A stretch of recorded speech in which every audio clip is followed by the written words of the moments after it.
करके उस ऊंट के खजाने में पानी रखा था, मैंने पानी पी लिया।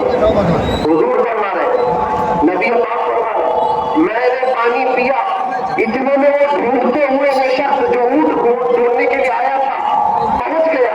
मैंने उसको सलाम भी किया और वो ये कहता हुआ ऊंट पकड़ कर चला गया, अरे ये तो मोहम्मद की आवाज है। हुजूर ने फरमाया ये काफिला, एक काफिला मैंने देखा, अगर तुम्हें यकीन नहीं है तो काफिला जब वापस आएगा तो उससे पूछ लेना कितनी रोशन दिली है। हुजूर ने फरमाया जब ये काफिला वापस आ जाए तो उनसे पूछ लेना।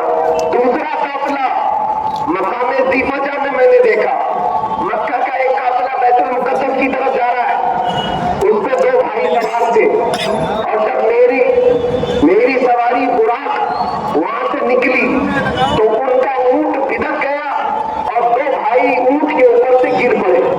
उसमें से एक का हाथ और एक के पैर में चोट आई है, उन्होंने मराद पट्टी भी कर ली है। और जब वो वापस आएंगे तो ये वाकया पूछ लेना। दो काफिले। तीसरा हुजूर पाक सल्लल्लाहु अलैहि वसल्लम फरमाते कि मैंने ये तीसरा काफिला देखा मकाम तलवीन में।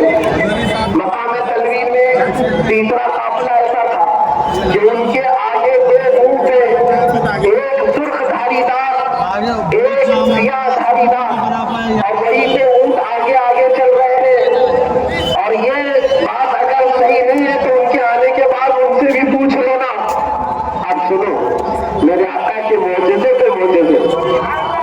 मक्का के कुफार और मुशरिकीन ने कहा ये तो बातें होंगी लेकिन हम तो क्रॉस वेरिफिकेशन करेंगे, मालूम तो करेंगे, काफिले आएंगे तब। हुजूर से पूछा उन्होंने, अच्छा ये भी बता दीजिए वो काफिले कब आएंगे, ये भी बता दीजिए वो काफिले कब आएंगे। एक बात मैं आपको बताऊं, वो काफिर थे मक्का के, मुशरिकीन थे, लेकिन उनको ये पता था कि हुजूर जानते हैं कि कौन कब आएगा।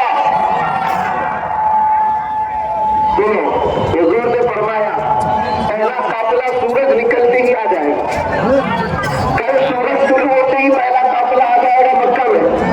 दूसरा काफिला दोपहर के वक्त निस्फ़ुन नहार, दोपहर के वक्त दूसरा काफिला आ जाएगा।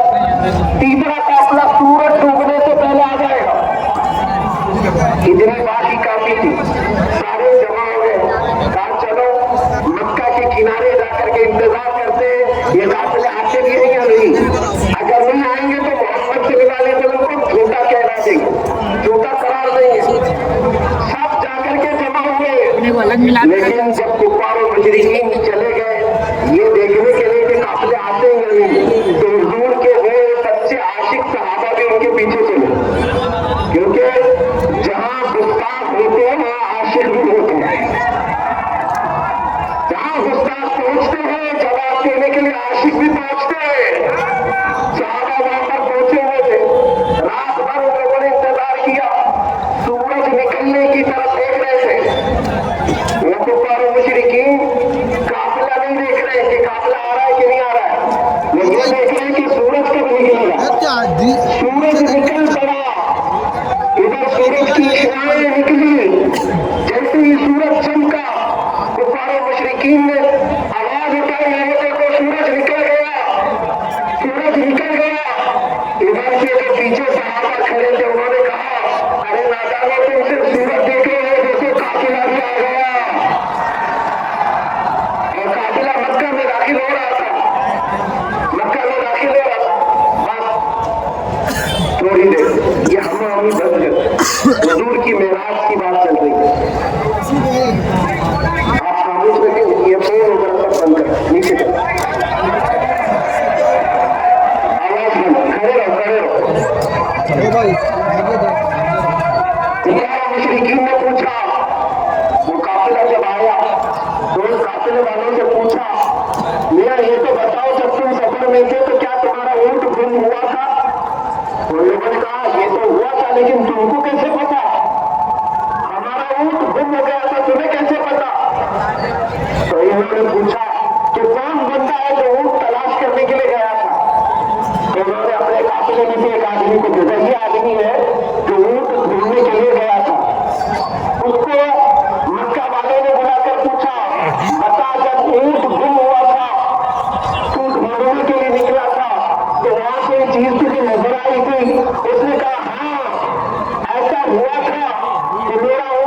जगह मुझे मिला था वहां से मुझे सलाम की आवाज आई थी और मोहम्मद की आवाज थी। मक्का वालों ने कहा ये तो जादू है, ये तो जादू है, मानना नहीं था। दूसरा काफिला कब आएगा तो गए। इन लोगों ने कहा कि उसको भी देख लेते। दूसरा काफिला जब आया, दोपहर के वक्त वो भी मक्का में दाखिल हो रहा और ये मक्का वाले जब देखे काफिले को, उसमें एक भाई हाथ पे पट्टी लगाया, एक पांव पे पट्टी लगाया। कहा इससे पूछना क्या ये पहले से जवाब देते हुए आए, पूछा ही नहीं कुछ भी। मोहम्मद सल्लल्लाहु अलैहि वसल्लम ने जो खबर दी थी वो बिल्कुल सच्ची है। तीसरा काफिला, आखिरी बात, तीसरा काफिला सूरज डूबने से पहले उसको मक्का में आना था। इंतजार करते रह गए। सूरज डूबने को आ गया लेकिन काफिला नहीं आया। ये बड़ी हैरत की बात है, मैं आपको बता रहा हूं। सूरज डूबने को आ गया लेकिन काफिला नहीं आया। सहाबा भी परेशान थे, आशिकाने मुस्तफा परेशान थे। सूरज डूब जाएगा, काफिला कहीं नहीं दिखता, दूर दराज तक काफिले का कोई नामो निशान नहीं। सहाबा हुजूर के पास आए, कहा या रसूल अल्लाह सल्लल्लाहु अलैहि वसल्लम, कहीं ऐसा तो नहीं कि ये काफिला मगरिब से पहले नहीं आएगा तो हमारी बात झूठी हो जाएगी और ये मक्का वालों को उंगली उठाने का मौका मिलेगा? क्या हुआ क्या? हुजूर पाक सल्लल्लाहु अलैहि वसल्लम ने फरमाया है सहाबा घबराओ मत। वो काफिले के साथ हुआ ये कि काफिला रास्ता भटक गया, अभी बहुत दूर है, लेकिन रब्बे जुल जलाल का सूरज को हुक्म हुआ है जब तक ये काफिला आएगा नहीं आज तो डूबेगा नहीं। सूरज को हुक्म हुआ है जब तक ये तीसरा काफिला आएगा नहीं सूरज डूबेगा नहीं। क्यों? इसलिए तो सूरज को रुकाया जाएगा, अल्लाह के नबी को सच्चा करार दिया जाएगा। और साहबा ने ये मौजूदा भी देखा, सूरज जाकर रुक गया है, डूबता नहीं। सूरज लास्ट टाइम पर बहुत जल्दी डूबता है, लेकिन उस दिन डूब ही नहीं रहा है, जहां है वही है। देर हो गई, फिर वो वक्त आया कि काफिला थका हारा भीड़ में अटा हुआ गब्बर तो गबार के साथ मक्का में दाखिल हो रहा था और इधर सूरज डूब गया। दूसरा काफिला जब आया तो मक्का वालों ने देखा इस काफिले के सामने जो ऊंट है वो सुर्ख धारीदार और सिया धारीदार वही दो ऊंट आगे आ रहे हैं। हुजूर ने जैसे जैसे बयान किया तो ऐसी ही चीजें थी, लेकिन उसके बावजूद भी मक्का वालों ने क्या कहा, ये तो जादू है, ये तो जादू। वो आज तक जिसको नहीं मानना वो नहीं मानता और जिसको मानना है वो सिर्फ हुजूर पाक की बात सुन करके मान लेता। बस यही पर मुझे इतना अर्ज करना था। आज इस शब मेराज में मुस्तफा करीम सल्लल्लाहु अलैहि वसल्लम की बारगाह में हम मोहब्बतें और खैरात लुटने के लिए आए। आज रब तबारक व तआला अपने नबी की इज्जत व अज़मत और उनकी रिफात की खैरात तकसीम फरमा रहा है और ये सुन्नी आशिकाने मुस्तफा को भी खैरात में रोके गया है। और हम आज यहाँ पर ये बात कहकर के जाना चाहते हैं, मेरे इस जलसे को लेकर, मेरे इस मेराज की शब के बयान को लेकर काफी लोगों के अंदर डर भी था, पता नहीं क्या होगा, क्या बोलेंगे। बहुत सारे लोग बातें भी बहुत सारी फैलाए हुए थे और लोगों ने डिपार्टमेंट को भी हरासान करके रखा है कि मोदी साहब आएंगे ऐसा बोलेंगे वैसा बोलेंगे। अरे मियां हम एक ही बात बोलते हैं, किसी की जय विजय क्यों पुकारे, क्या करो हमको, किसी की जय विजय क्यों पुकारे, क्या करो हमको, हमें काफी है तो ये अपना नारा या रसूल अल्लाह, हमें काफी है तो ये अपना नारा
सांस बाकी रहे।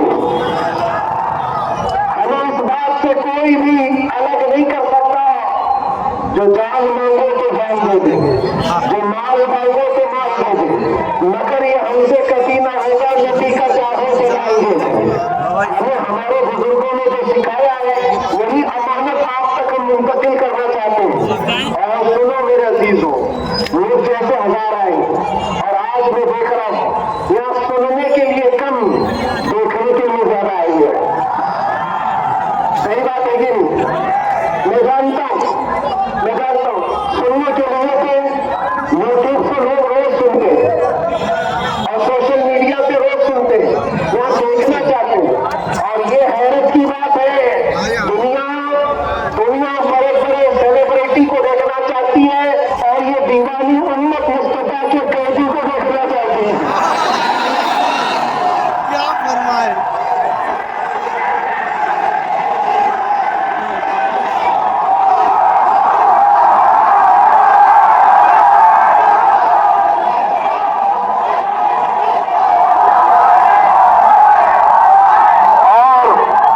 ये बात तवज्जो से सुनिए। नबी पाक सल्लल्लाहु अलैहि वसल्लम की जो बात करता है वो हर दिल को राज करता है। उसे लोग नहीं चढ़ाते, हमें लोगों ने स्टेज पे नहीं बिठाया है, हमें कुर्सियां और मिंबर लोगों का दिया हुआ नहीं, बल्कि ये जो मुस्तफा करीम की बात करता है अल्लाह उसको हर दिल को बिठा देता है। मैंने महसूस किया है जिस तरह से दुनिया हमें झुकाने की कोशिश करे, दलील करने की कोशिश करे, मगर मैंने हर बच्चे, हर औरत, हर घोड़े, हर जवान के दिल में अपने लिए दुआओं के हाथ उठते हुए भी देखे। के हजूर मेरे लिए गिड़गिड़ाता हुआ देखा। ये कौन सा रिश्ता है हमारा और तुम्हारा? रिश्ता है नामों से रिसालत का, नबी पाक सल्लल्लाहु अलैहि वसल्लम की मोहब्बत का। जब तक टिके न थे तो कोई पूछता न था, या रसूल अल्लाह तुमने खरीद कर हमें अनमोल कर दिया, तुमने खरीद कर हमें अनमोल कर दिया है।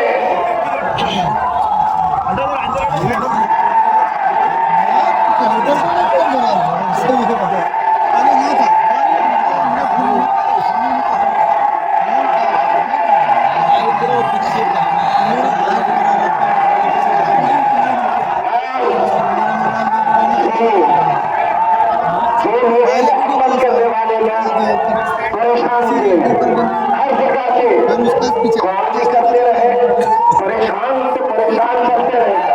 और इन्होंने ये पूछा कि मुफ्ती साहब आज महीने में कमर टूट गई, आज महीने में जिस्म ढल गया, आज महीने में रंग काला पड़ गया, पता नहीं क्या हो गया, लेकिन तुम्हें पता नहीं ये सब जाहिरी कमजोरियां हैं। मगर मैं जानता हूँ कितना दिया सरकार ने मुझको जितनी मीडिया पाते हैं, ये तो उनका करम जबर है, मुझमें तो ऐसी बात नहीं, ये सब तुम्हारा करम है, आपका की बात अब तक बनी हुई है। ये तो हमने दुनिया में देखा, हुजूर की मोहब्बत की बात करने पर रब तबारक व तआला हर जगह के दिलों को समेट कर उसकी तरफ कर देता है, तो फिर हश्र के मैदान में मुस्तफा करीम की शान का हाल क्या होगा। इसीलिए हमारे इमाम ने कहा है और हक है मसनद रिफात रसूलुल्लाह की, देखनी है हश्र में